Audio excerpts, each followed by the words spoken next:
हमारी सरकार आएगी तो नीतीश कुमार को जेल भेजेंगे। भवन निर्माण विभाग कान में तेल डालकर सोए हुए था। किराया का विवरणी दीजिए जिसका हम भुगतान कर चुकी। जो कार्यालय हमारा आज तक चल रहा है, जिस कार्यालय से हमारी सारी गतिविधि चल रही है, तो ना जाने किस द्वेषपूर्ण भावना से वह कल यह चिट्ठी निकाला कि नीतीश कुमार तेरी खैर नहीं, नरेंद्र मोदी से बैर नहीं। बिहार के जनता के साथ छल किया। आज वह दंडवत हैं, चरण स्पर्श कर रहे हैं, साष्टांग है। नमस्कार, दर्श न्यूज देख रहे हैं आप और मैं हूं आपके साथ दक्षा प्रिया। चाचा पशुपति पारस को बड़ा झटका लगा है।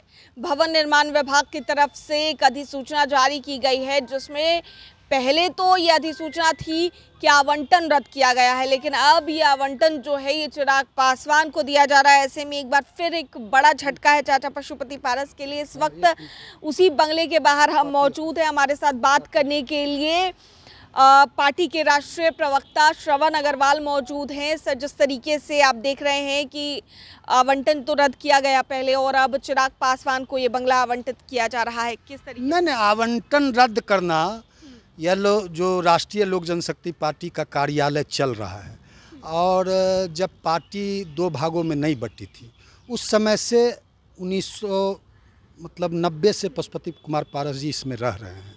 अब 2010 से यह राज्य कार्यालय के रूप में यह यहाँ चल रहा है पार्टी, और निर्विवाद रूप से चल रहा है।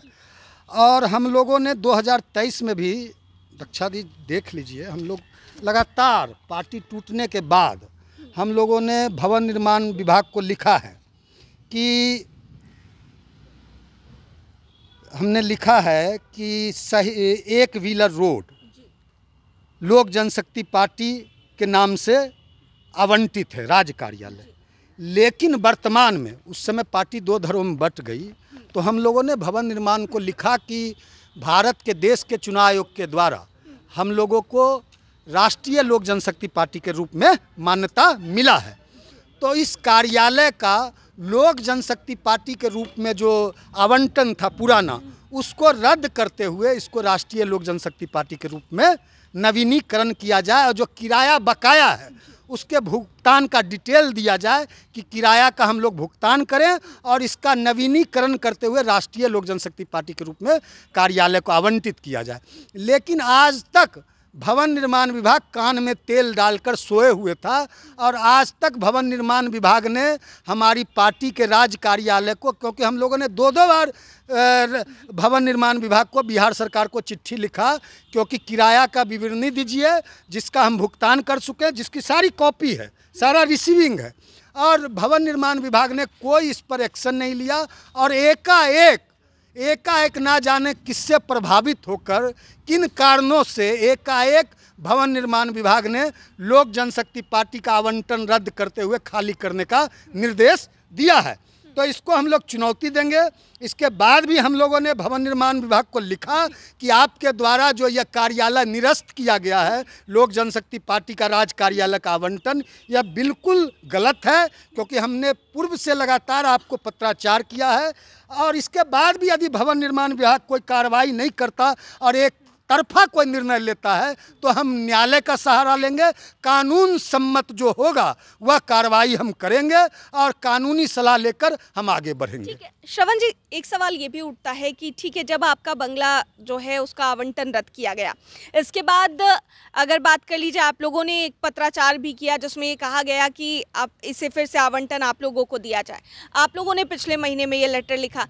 अगर बात की जाए लोक जनशक्ति पार्टी रामविलास की, तो 4 तारीख को ही उन्होंने लेटर लिखा भवन निर्माण विभाग को, और अब 8 तारीख को ही इसकी नोटिफिकेशन जारी हो गई। नहीं, हमने पिछले महीने नहीं लिखा। हाँ। हम आज जिस समय पार्टी टूटी और देश के चुनाव आयोग ने वैकल्पिक व्यवस्था का, जब तक कोई व्यवस्था नहीं हो जाए, फाइनल कोई डिसीजन चुनाव आयोग के द्वारा नहीं आ जाए, तो लोक जनशक्ति पार्टी के रामविलास के रूप में अगली पार्टी को मान्यता दिया, उसको हेलीकॉप्टर चुनाव चिन्ह दिया, और हमको लोक जनशक्ति पार्टी, राष्ट्रीय लोक जनशक्ति पार्टी का नाम देते हुए सिलाई मशीन चुनाव आवंटित किया, और राज्य पार्टी का दर्जा आज भी हमको प्राप्त है। और जहां तक 4 तारीख को आप कह रहे हैं लोक जनशक्ति पार्टी रामविलास ने भवन निर्माण विभाग को लिखा, तो लोक जनशक्ति पार्टी रामविलास ने यह नहीं लिखा, लोक जनशक्ति रामविलास ने यह लिखा कि पटना में हमको राज्य कार्यालय एक आवंटित किया जाए, क्योंकि हमारे 5 सांसद हैं, कृष्णापुरी से हमारा कार्यालय चल रहा है, यहाँ बहुत भीड़ आती है, असुविधा है, तो इसके आलोक में हमको एक कार्यालय पटना में आवंटित किया जाए।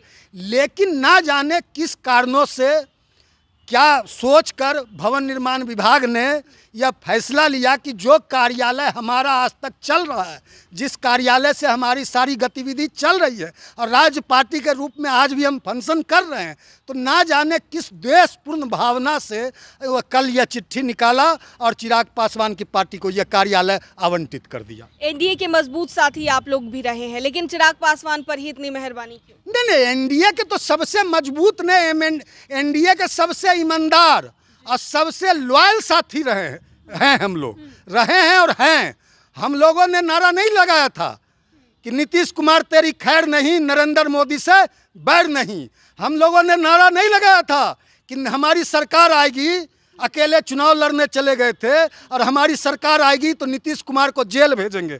हम लोगों ने सदा इस बात का विरोध किया था कि एनडीए में हम लोग हैं, एनडीए में थे, एनडीए में रहेंगे। अब जो लोग एनडीए को कमज़ोर किया, नीतीश कुमार के पीठ में छुरा भोंका, बिहार के जनता के साथ छल किया, आज वह दंडवत हैं, चरण स्पर्श कर रहे हैं, साष्टांग है, उन पर कृपा बरस रही है, तो ठीक है। लेकिन हम जो है, हमारी पार्टी आज भी पूरी मजबूती से, पूरी मुस्तैदी से फंक्शन कर रही है। हम लोग का कार्यालय चल रहा है, हम लोग को राज्य पार्टी का दर्जा प्राप्त है। इसके आलोक में हम भवन निर्माण को फिर चिट्ठी लिखने जा रहे हैं। यदि न्यायालय का भी सहारा लेना पड़ा तो हम लोग न्यायालय का भी दरवाजा खटखटाएंगे। अगला रुख आप लोगों का न्यायालय? यदि बिल्कुल बिल्कुल यदि न्याय यदि भवन निर्माण विभाग नहीं करता, क्योंकि बिल्कुल यह अन्यायपूर्ण फैसला है, तो इसके आलोक में हम लोग न्यायालय जाएंगे।